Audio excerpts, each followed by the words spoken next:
শুভ দুপুর বন্ধুরা। দেখো আজ আবার আমি কী মেনু বানিয়ে নিয়ে এলাম। দেখো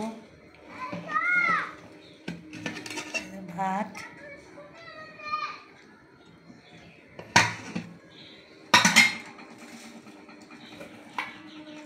দেখো মূলোর শাক ভাজা করেছি, আর দেখো ভেন্ডি সিদ্ধ করে নুন তেল দিয়ে রেখেছি, মাখা হবে। আর দেখো বেগুন ভাজা আর পেঁপে ভাজা করেছি পোস্ত ছড়িয়ে।